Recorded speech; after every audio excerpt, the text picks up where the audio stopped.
Now, I just want to start off this video by saying, if you are watching this video, you know you shouldn't. And I want you to ask yourself why you have clicked this video. I want you to ask yourself, why not just do it? Why not just do it? Because of fear. Because you've seen before. You've seen before that messaging doesn't do anything. You're scared of the rejection. You're scared of them telling you the same thing they've already told you, because it will sting the exact same way. Now, I have to remind you here, they know where you are. They know that you love them because you've told them multiple times. They heard it. Even when they left, they knew. That's where they got the confidence from to leave. Because the brain hates certainty, that's psychological fact. They know they can have you. And I hope that feels insultive. I really hope that feels insultive. Because if you're going to make yourself endlessly available, in which we all are, okay? When we love somebody, we do make ourselves endlessly available. Okay? We get attached. We'll do anything for this person because we care about this person. We want to be with this person. That's valid. But when we're looking at this specific context here, when you're going to go and remind them that you exist, what makes you think they forgot? They haven't forgot. Okay? They know where you are. And let's look at the probability of what's going to happen. Because I think you know the answer. Okay? Because if that person is able to continue their life without you, they are also able of creating a life with you. And they're choosing not to.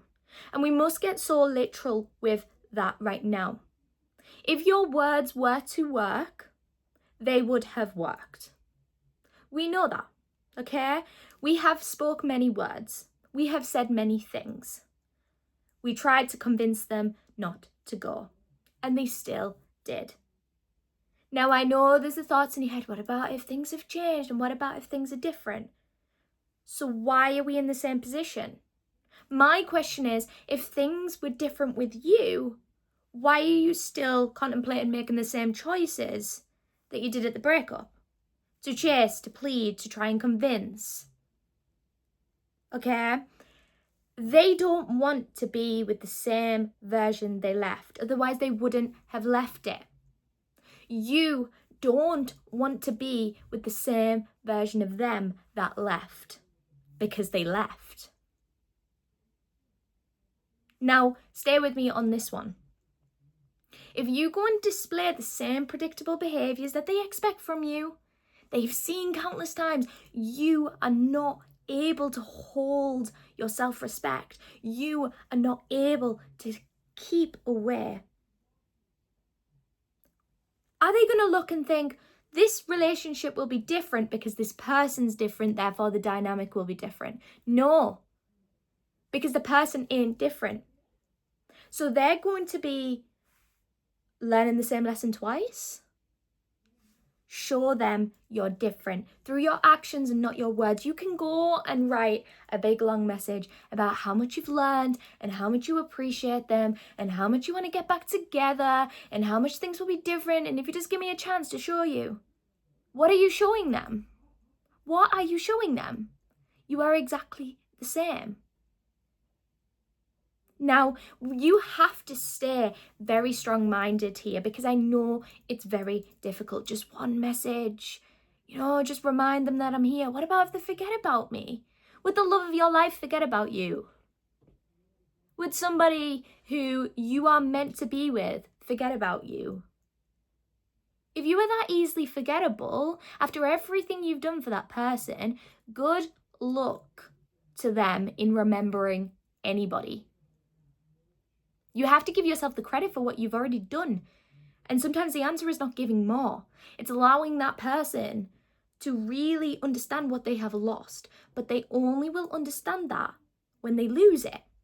Now, is you sending this message that you're contemplating sending, displaying to another human being they've lost something? Or is it giving the same message we've always given? I will sit here and wait for you to decide that you want me. Wouldn't it feel nice to be the person that continues with their life and they are the ones deciding if they want that person? It would. It would. So do it. So do it. Your message ain't going to do anything.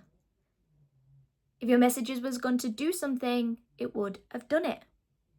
It would have done it. Now, how would you feel if you sent that message and they picked up their phone? I'll answer that later. Ugh, not again. Knew she wouldn't go anywhere. Knew he wouldn't go anywhere. If somebody wants to be with you, they will make it known. They will make it so known. How would you feel even if we are futuristic? Let's say you send this message. Let's say you send this message, okay? And you get back together and it works and it's magic and oh my God, no contact is pointless, you know? Like, oh, I should have just done this all along. Are you going to feel secure in that relationship? Are your insecurities just going to fix themselves? No, they're going to be so much worse. So much worse. Because you're going to have that unconscious thought in your head. They're only here because I had to beg it. I had to convince them. I had to change their mind. I again had to do all the work for this relationship. Okay?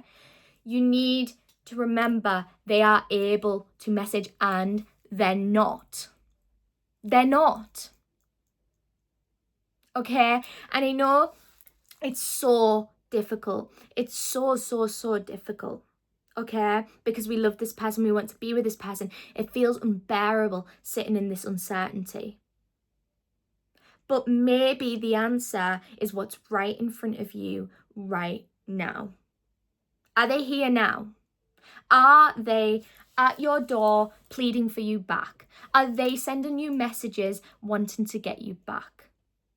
Are they putting in effort? Are they being consistent? Are they trying to communicate to build that relationship with you? No? So do you build a relationship by yourself? Because the last version of a relationship I heard of was a collaboration. Okay, a relationship is two people bonding, or two or more, depends what you're into, right? But two people bonding. You do not salvage a relationship alone. That is just self-torture, complete self-torture. Okay, you will rot your brain away. Okay, you need to show this person the version that you last seen of me. If you were to ever meet me again, I will not be that version. Because that's how attraction grows.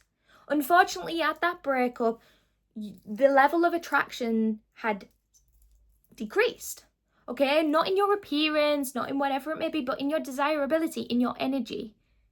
Okay? You'd put yourself in a role of a beggar.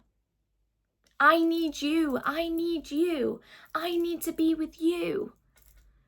I need you. Oh, you're so desirable. You're the desirable one. You're who I need to be with. Like, let that sink in. But then you want to message somebody else who looked at you doing that and they're therefore still left. You need to remember who you are. You did a lot for this person. You cared for this person. You shared a relationship with this person. They will not forget you. But you make yourself familiar and normal by being endlessly available. If you want to play an effect on their mind, you have to be gone because there has to be a level of curiosity. What are they doing? Where have they gone? They don't usually do this. And this isn't a mind game, okay? But this is self-respect. This person has said they don't want you. So why did they get all of the positive things out of you when most likely they probably left the relationship because they didn't want to deal with the negative parts of you? Okay? We have to prove them wrong about you. You cannot prove them right. They think you're going to message. They expect you to message because you always have. You've always crumbled. Show them this time